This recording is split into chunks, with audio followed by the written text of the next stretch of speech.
وآتوا حقہ یوم حصادہ، اللہ تعالیٰ کی ذات اقدس فرماتے ہیں اور تم زمین کی پیداوار کا حق کٹائی کے روز ادا کرو، زمین کی پیداوار کا حق کٹائی کے روز ادا کرو، وآتوا حقہ یوم حصادہ۔ یہ بات یاد رکھیں کہ حضرت امام اعظم ابو حنیفہ رضی اللہ تعالیٰ عنہ آپ کے نزدیک عشر کے لیے کسی قسم کا کوئی نصاب بھی مقرر نہیں ہے، عشر کے لیے کسی قسم کا کوئی نصاب، زمین جو کچھ بھی پیدا کرے گی نا اس کا آپ نے 10واں حصہ ادا کرنا ہے عشر، اور اس زمین کے اوپر عشر ہے،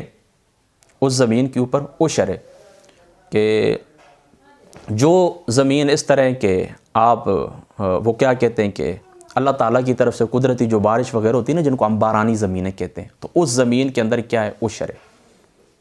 اس زمین کے اندر کیا ہے عشر ہے۔ اور جن زمینوں کے اوپر آپ اس طرح کرتے ہیں کہ اپنی محنت سے ان کو پانی دیتے ہیں اور اس کے لیے کھاد وغیرہ کا انتظام بھی کرتے ہیں اور اسی طریقے سے ان کے لیے باقی بھی معمولات جو ہوتے ہیں آپ انجام دیتے ہیں، تو وہاں پر نصف عشر آپ ادا کریں گے۔ یعنی جو زمینیں قدرتی سیراب ہوتی ہیں، اللہ تعالیٰ کی طرف سے بارش کا پانی ان کی غذا ہوتا ہے، تو اس فصل میں سے آپ عشر دیں گے 10واں حصہ۔ اور جن زمینوں کے اندر آپ خود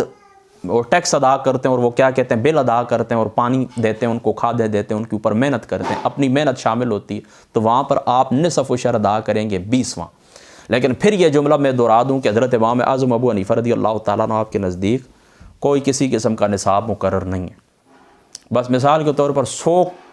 ایکڑ زمین ہے نا، تو ان 100 ایکڑ میں سے صرف 5 من گندم ہوئی ہے، تو اس کا بھی حساب کر کے آپ اللہ کی بارگاہ کے اندر آپ حساب دیں گے، یعنی جو کچھ بنتا ہے نا آپ اس کا ادا کریں گے۔ آپ یہ نہیں دیکھیں گے کہ فصل نہیں ہوئی ہے، یہ نہیں ہوا، وہ نہیں ہوا، فلاں نہیں ہوا، یہ نہیں ہوا،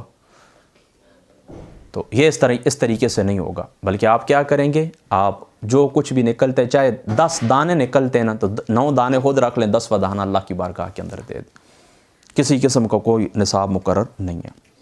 اور عشر کے جو مصارف ہوتے ہیں نا وہی ہیں جو زکوٰۃ کے، ٹھیک ہے، عشر کے جو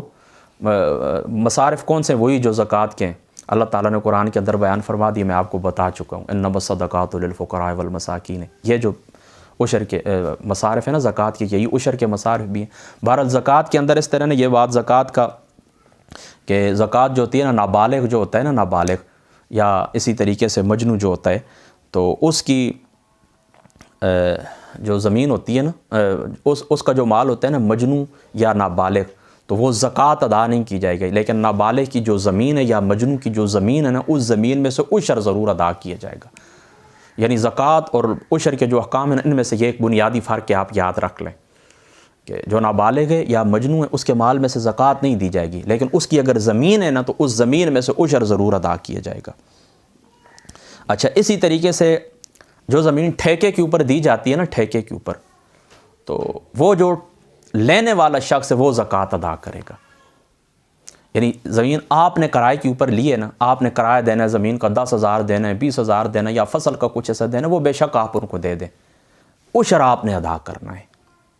یعنی جو بندہ زمین ٹھیکے کے اوپر لینے والا ہے تو اس زراعت کرنے والا جو کسان ہے عشر اس کے اوپر ہے، مالک کے اوپر عشر نہیں ہے، ٹھیک ہے۔ اچھا، اسی طریقے سے جو زمین مالک اور کسان مل کر وہ کیا کرتے ہیں کہ فصل کا انتظام کرتے ہیں، یعنی مالک بھی اس فصل کے اندر شریک ہے، آپ بھی شریک ہیں، تو پھر جو جس کا جتنا حصہ آتا ہے آپ وہ ادا کریں گے۔ یعنی اب مالک اس طرح نا کرایہ نہیں لیتا، بلکہ اس فصل کے اندر وہ حصے دار ہے کہ فصل آپ اس طرح کریں گے، اتنی محنت ہوگی آپ کی، یہ خرچہ میں کروں گا، یہ معاملات ہوں گے، جس طرح وہ آپس میں طے کرتے ہیں نا، تو اس طرح کہ فصل جو ہے وہ ہماری نصف ہے یا چوتھا حصہ یا جو بھی ہے، تو پھر جتنا آپ کا حصہ ہے نا، جتنا آپ کو آتا ہے اس کے مطابق آپ عشر ادا کریں گے۔ اور اس طرح بھی ہو سکتا ہے، مثال کے طور پر فصل آپ نے بیچ دیے تو پھر جو آمدن ہے آپ کو آمدن وصول ہوئی ہے دونوں کو اپنے اپنے حصے کے مطابق، تو اس حصے کے مطابق پھر آپ اس طرح کریں گے، جو کچھ آپ کو وصول ہوا ہے تو پھر جتنا عشر بنتا ہے، نصف عشر بنتا ہے، جو کچھ جس کا حصہ ہے، پھر وہ مالک بھی اور کسان بھی دونوں ادا کریں گے، ٹھیک ہے۔ یہ بات آپ سمجھ گئے نا۔ اچھا، اس طریقے سے یہ بات بھی یاد رکھیں کہ عشری زمین مسلمان کو عاریتاً کچھ مدت کے لیے دی تو عشر کاشتکار کے اوپر ہے، مالک کے اوپر نہیں ہے۔ اللہ اکبر۔